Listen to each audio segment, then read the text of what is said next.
રામ એટલે એકદમ શાંતિ આપણને જેનાથી મળે એવી એક શક્તિ. રામ એટલે મગજને શાંતિ. ઓમ જેમ બોલાય છે એવી રીતે રામ બોલાય છે. જેમ આપણે સ્મશાનમાં બી કદાચ કોકની લઈ જતા હોય છે અર્થી, એમાં એ રામ રામ બોલતા જ જઈએ છે. એ ભગવાને છે અને એક મનને શાંતિ માટેનું બી છે. મર્યાદા પુરુષોત્તમ એમણે આટલું બધું પિતાની આજ્ઞા પાડી અને અત્યારે એ બધું જોવા જેવું જ છે. અત્યારના આજના યુગમાં છોકરાઓ એ બધા એ જ જોવાનું છે. પહેલાં ગયા હતા જ્યારે એ બધું જે થયું હતું, જે મસ્જિદ તૂટીને, એ વખતે અમે ત્યાં જ હતા. એટલે ઈચ્છા તો 100% થાય કે જઈશું એમ. ટોટલી એક્સાઇટમેન્ટ છે મારું. સરસ કર્યું કામ છે, બહુ આ દુનિયામાં સૌથી ટોપમાં ટોપ કામ કહેવાય. એનો પુરુષ છે એમને આ મોદી, અમિત શાહ બે, અને યોગી, બસ 3. તો થવું બહુ મુશ્કેલ હતું. એટલે ભાજપને હું તો પૂરો શ્રેય ભાજપ પાર્ટીને જ આપું છું.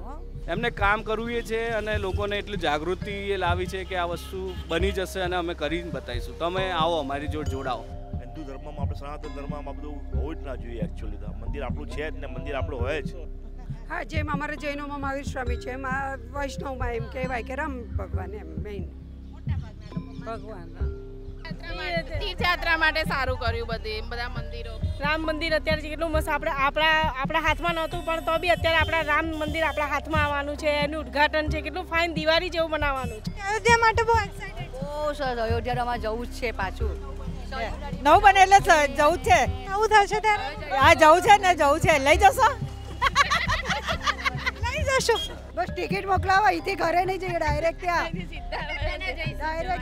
રામ કેમ ગમે? એ મર્યાદા પુરુષોત્તમ છે, એના જેવો બધાએ બનવું જોઈએ. તો આમ કહેવાય કે ના ભક્તિ કરેલી છે આપણી. પણ ભવિષ્યમાં જઈશું, અત્યારે આ ફંક્શનમાં નહીં, કારણ કે ત્યાં રશ બહુ હશે એટલા માટે. આ વર્ષે ના જવાય, બહુ રસ હોય. રસ વધારે હોય અત્યારે શાંતિથી પછી જવાનું. આ રસમાં ઉંમરે અમારું કામ નહીં કે ત્યાં આગળ ધક્કા મુક્કીમાં અમે સહન કરી શકીએ. મંદિર માટે જે રીતનું એક્સાઇટેડ છે એ રીતનું હાલ નથી જે હોવું જોઈએ. વિવાદ કરવાવાળા વિપક્ષો હતા. બીજી જેમાં લઘુત્તમ જે કહેવાય કોમ, એને વધારે એ લોકોએ વધારે એનો બહિષ્કાર કર્યો હતો ને. ચાન્સ નહીં, હમણાં નહીં, પછી જવાના. અત્યારે તો બહુ ગીર્દી હોય. કેટલા બધા ગેસ્ટને ઇન્વિટેશન આપ્યું છે, એમાં અમારો નંબર તો નથી. અમે એટલા બધા સેલિબ્રિટી નથી. બાકી થોડી ભીડ ઓછી થાય એટલે જઈશું, પણ અમે જઈશું નક્કી એવું. જયા છીએ પાછા જવાના. રામ બોલાવશે ત્યારે જઈશું. રામ બોલાવશે ને. પણ જ્યારે થશે ત્યારે દુનિયા આખી વર્લ્ડ જોશે કે ખરેખર રામ મંદિર જે કરવું હતું અને કરીને બતાવ્યું છે. અને એ તો બે ધર્મ અલગ છે એટલે થવાનું છે. એમાં પણ આપણે હિન્દુ મેજોરિટી પ્રમાણે આપણું ધર્મ એ આપણો ધર્મ. એમને પણ મસ્જિદ બનાવવા માટે જમીન તો આપેલી જ છે ને, તો પછી તોય વિરોધ કરે છે. એટલા માટે છે પ્રગટાવવાના છે ને, એના માટે તો બહુ જ અમે ઘેર દીવા કરવાના છીએ, બપોરે લાપસી પણ બનાવવાના છીએ તે દિવસે. જય શ્રી રામ. થોડા જ સમયમાં હવે અયોધ્યામાં રામલલ્લાની પ્રતિમાનું પ્રાણ પ્રતિષ્ઠા થવાની છે અને થોડા જ સમયમાં જે લોકો ઉત્સુક હતા કે ભાઈ રામ મંદિર ક્યારે બનશે, રામ મંદિર બનશે, તો એ રામ મંદિર હવે બનવા જઈ રહ્યું છે. તો આજે બસ પબ્લિકની જમાવટ કરવી છે, લોકોને પૂછવું છે કે લોકો કેટલા એક્સાઇટેડ છે રામ મંદિરને લઈને, ક્યારે દર્શન કરવા જાય છે અને રામ મંદિર આટલું ઇમ્પોર્ટન્ટ શું છે, એમના મનમાં રામ એટલે શું, બધાને પૂછીશું રામ એટલે શું અને પછી જોઈશું કે લોકો રામ વિશે શું વિચારે છે, લોકોના મનમાં રામ એટલે શું અને રામ રાજ્ય એટલે શું. તમને ખબર છે કે રામ મંદિર બની ગયું છે ને હવે એની પ્રાણ પ્રતિષ્ઠા થવાની? હા ખબર છે. તમે એક્સાઇટેડ છો એમ કે રામ મંદિર આટલા સમયથી જે બનવાનું હતું હવે ફાઇનલી બની? હા સાચું છે. હા છે. દર્શન કરવા જવાના છો? પહેલાં ગયા હતા જ્યારે એ બધું જે થયું હતું, જે મસ્જિદ તૂટીને, એ વખતે અમે ત્યાં જ હતા. એટલે ઈચ્છા તો 100% થાય કે જઈશું એમ. પણ ભવિષ્યમાં જઈશું, અત્યારે આ ફંક્શનમાં નહીં, કારણ કે ત્યાં રશ બહુ હશે એટલા માટે. તમારા મનમાં રામ એટલે શું? રામ વિચારો એટલે તમારા મગજમાં શું? રામ એટલે એકદમ શાંતિ આપણને જેનાથી મળે એવી એક શક્તિ, મારા મત પ્રમાણે. તમારા મનમાં રામ એટલે પૂર્ણ પુરુષોત્તમ. પૂર્ણ પુરુષોત્તમ. રામની કઈ ક્વોલિટી તમને સૌથી વધારે ગમે કે ભગવાન છે અને આ વસ્તુ એમણે જે કરી એ ખૂબ જ સુંદર ને સરસ? એ આજ્ઞાકારી વધારે છે એમ, એટલા માટે એ વસ્તુ વધારે ગમે કોઈ બી આજ્ઞામાં. હા. અચ્છા, તમને ખબર છે કે અયોધ્યામાં મંદિર હવે બની ગયું, પ્રાણ પ્રતિષ્ઠા છે ને 22 જાન્યુઆરી. તો કેટલા એક્સાઇટેડ છો મંદિર? ટોટલી એક્સાઇટમેન્ટ છે મારું. સરસ કર્યું કામ છે, બહુ આ દુનિયામાં સૌથી ટોપમાં ટોપ કામ કહેવાય. તમારા મનમાં રામ એટલે શું? રામ એટલે એક ભગવાન છે આપણા માટે, એક કહી શકાય ને, ભગવાન છે એની કોઈ બીજું. કલ્પના જ ના થાય, એની કોઈ કલ્પના કે એની કોઈ એ જ ના થાય ને. બધાથી ઉપર રામ એટલે બધાથી ઉપર. રામ આમ તો બહુ બધી ક્વોલિટી છે ભગવાનમાં. તમને એવું શું લાગે કે આ એક ક્વોલિટી બહુ બેસ્ટ છે જે આપણે આપણા જીવનમાં પણ ઉતારી? મર્યાદા પુરુષોત્તમ જેમને કહ્યા છે રામ. બરોબર છે, મર્યાદા પુરુષોત્તમ એમના જેટલી જેને કહેવાય ને શક્તિના બાહુબળ હતું એમનામાં એટલું છે. તો ક્યારે જાઓ છો? આ વર્ષે ના જવાય, બહુ રસ હોય. રસ વધારે હોય અત્યારે શાંતિથી પછી જવાનું. આ રસમાં ઉંમરે અમારું કામ નહીં કે ત્યાં આગળ ધક્કા મુક્કીમાં અમે સહન કરી શકીએ. એક એક્સ્ટ્રા સવાલ છે કે રામ મંદિરને લઈને હંમેશા બહુ વિવાદ થયો છે આના પહેલાં પણ. એટલું ઇમ્પોર્ટન્ટ કેમ રામ મંદિર એમ ભારત માટે? ભારત માટે રામ ભગવાન આપણા સર્વોચ્ચ છે. તો એમના કે એમના વિવાદ કરવાની જરૂર જ નથી. એકચ્યુઅલી આપણા ભગવાન જ છે. હિન્દુ ધર્મમાં આપણે સનાતન ધર્મમાં બધું હોવું જ ના જોઈએ. એકચ્યુઅલી તો મંદિર આપણું છે જ ને, મંદિર આપણું હોય જ. વિવાદ કરવાવાળા વિપક્ષો હતા. બીજી જેમાં લઘુત્તમ જે કહેવાય કોમ, એને વધારે એ લોકોએ વધારે એનો બહિષ્કાર કર્યો હતો ને. આપણે હિન્દુઓએ તો બહિષ્કાર કર્યો જ નથી. એને એમાં પાછું અધૂરામાં પૂરું બધા પક્ષોએ બી અમુક પક્ષો જે કહેવાય એને સાથ બી આપ્યો એ લોકોને. બાકી હવે ખુશ છો? હવે તો ખુશ જ હોય. બિલકુલ ખુશ. અચ્છા, તમે બધા રામ મંદિર વિશે જાણો છો કે રામ મંદિર બની ગયું છે ને હવે પ્રાણ એ તો ખબર છે, આ પ્રાણ પ્રતિષ્ઠા થવાની તૈયારી. હા, એ ખબર છે. ઓકે, તો તમે એમ એક્સાઇટેડ ખરી એમ કે આટલા ટાઈમથી વિવાદ ચાલતો તો રામ મંદિરને લઈને ને હવે બની રહ્યું મંદિર થાય એમાં શું બધા થઈ જાય એવી ઇતિહાસ હોય એટલે એના માટે તો હોય જ ને. થાય જ એમ કે હવે થાય. રોજનું છે એટલે છાપામાં આવતું હોય બધું, એટલે વાંચ્યું હોય એટલે ખબર હોય. અચ્છા, તમારા મનમાં રામ એટલે શું? એટલે તમે રામ વિચારો તો તમારા મનમાં શું આવે? ભગવાન, બીજું શું? હા, જેમ અમારા જૈનોમાં મહાવીર સ્વામી છે, એમાં વૈષ્ણવમાં એમ કહેવાય કે રામ ભગવાન એમ મેઇન. ભગવાન રામ. મોટા ભાગના લોકો રામ મંદિરમાં માનતા હોય એટલે વૈષ્ણવ લોકો વધારે માને. અમે જેમ મહાવીર સ્વામીને ભજીએ એમ એ લોકો રામ ભગવાનને ભજે એમ. અચ્છા, રામ એટલે એમ બહુ બધી ક્વોલિટી છે ભગવાનમાં. એમાંથી આપણને એવું લાગે કે આ ક્વોલિટી બેસ્ટ છે, ભગવાનની આ ક્વોલિટી જીવનમાં બધાએ ઉતારવી છે. ભગવાન તો ભગવાન જ છે, એમાં બેસ્ટ શું ને વગર બેસ્ટ શું. ના, એક આદર્શ એના બધા એથિક્સ ને બધું સારું છે એમ. અચ્છા, તમે જવાના રામ મંદિર દર્શન કરવા? ચાન્સ નહીં, હમણાં નહીં, પછી જવાના. હું અત્યારે તો બહુ ગીર્દી હોય. કેટલા બધા ગેસ્ટને ઇન્વિટેશન આપ્યું છે, એમાં અમારો નંબર તો નથી. અમે એટલા બધા સેલિબ્રિટી નથી. જશો ખરી કે? હા, જશો, પણ અત્યારે નહીં, હમણાં આટલી ગીર્દીમાં નહીં. એક બીજો સવાલ છે કે રામ મંદિર માટે આટલો વિવાદ કેમ? કારણ કે છેલ્લા કેટલાય સમયથી વિવાદ ચાલતો તો એટલું મહત્વનું કેમ છે ભારતમાં? છે ને, આજે પણ એક પેલા એમાં મેં વાંચ્યું તો એમ કે રામ મંદિર અમે ઉખાડીને ફેંકી દઈશું, એવું બી મેં વાંચ્યું એક જગ્યાએ. પણ ત્યાં દરગાહના હિસાબે આ બધું ચાલ્યું છે, દરગાહના હિસાબે છે આ બધું. અને એ તો બે ધર્મ અલગ છે એટલે થવાનું છે એમાં તો. એમાં પણ આપણી હિન્દુ મેજોરિટી પ્રમાણે આપણું ધર્મ એ આપણો ધર્મ એમ.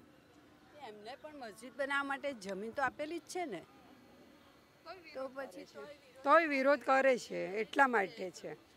નહીં તો આપણી પબ્લિક તો તૈયાર જ છે બીજે એમ કે રામ મંદિર બની જાય એવી અપેક્ષા રાખીને બેઠી છે બધી. અને એમની હિન્દુ રાષ્ટ્ર છે ને, આપણે ઇન્ડિયા એ હિન્દુ રાષ્ટ્ર છે. સેક્યુલર છીએ આપણે. સેક્યુલર છીએ પણ રાષ્ટ્ર તો હિન્દુ જ અત્યારે, મેજોરિટી તો હિન્દુ જ છે ને અત્યારે. એટલે ઇમ્પોર્ટન્ટ છે.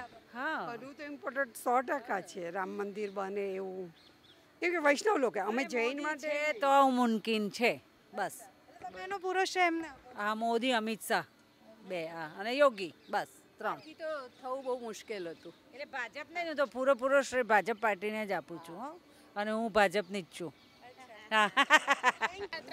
તીર્થયાત્રા માટે સારું કર્યું બધા મંદિરો. રામ મંદિર અત્યારે કેટલું મસ્ત આપણા હાથમાં નહોતું પણ તો બી અત્યારે આપણા રામ મંદિર આપણા હાથમાં આવવાનું છે, એનું ઉદ્ઘાટન છે, કેટલું ફાઇન દિવાળી જેવું બનાવવાનું છે, બરાબર.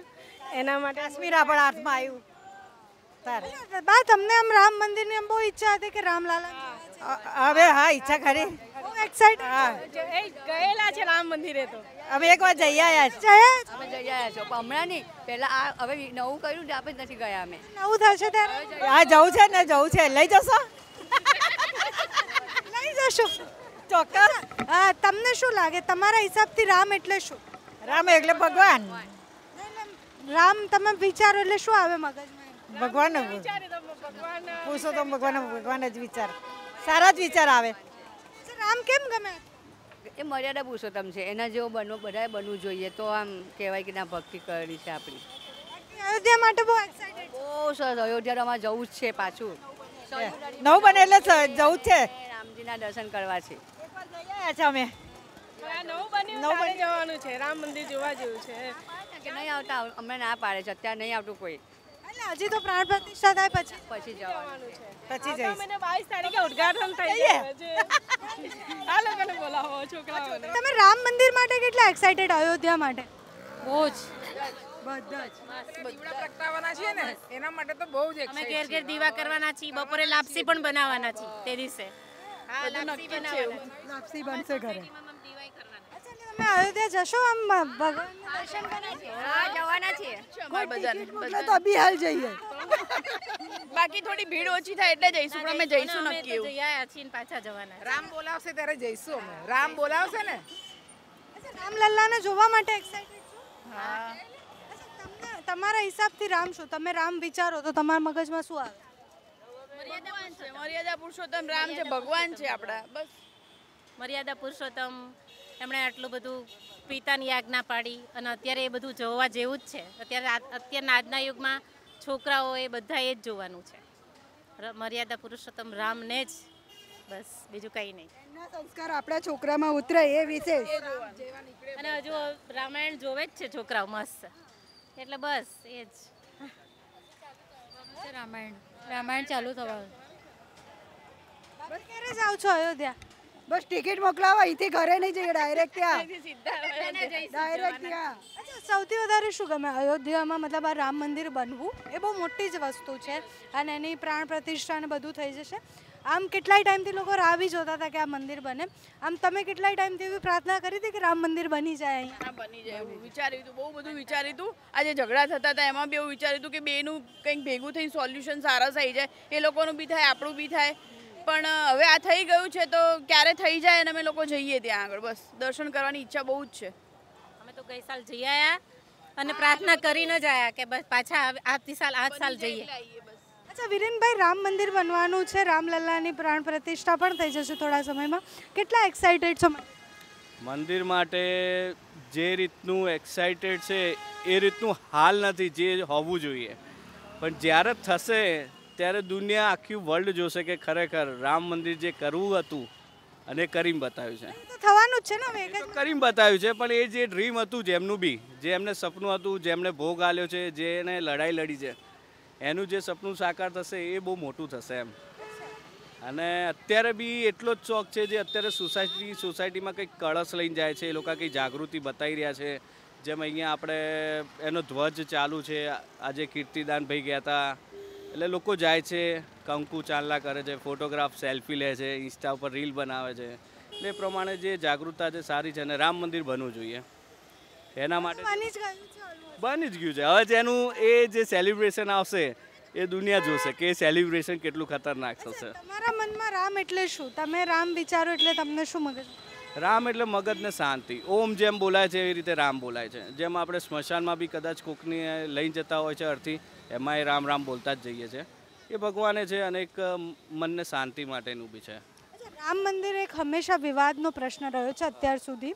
જ્યાં સુધી એ બનવાનું સ્ટાર્ટ નહોતું થયું ત્યાં સુધી કોર્ટમાં આખી મેટર ચાલતી હતી ત્યાં સુધી. રામ મંદિર એટલું ઇમ્પોર્ટન્ટ કેમ છે આપણા ભારતમાં? રામ મંદિર ઇમ્પોર્ટન્ટ એટલું છે કે લોકો આપણા જે પૂર્વજો હતા એ ટાઈમના લોકો લડી આવતા હતા કે અયોધ્યા નગરી જે છે એ રામ મંદિરની છે. પણ મુસ્લિમ કન્ટ્રી એવું કહે છે કે ના અમારું બી ધર્મનું છે, પણ એને લડવા માટે જે તૈયાર થવું જોઈએ કોઈ તૈયાર નહોતું થતું, કારણ કે એના માટે થોડું કોમી ક્રમભાણ થયા, બધું ઘણું બધું થયું, જેમાં કેટલા લોકો નિર્દોષે મરી ગયા છે.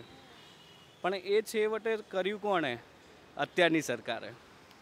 જે નહોતું થતું એ પોસિબલ કરીને બતાવ્યું છે.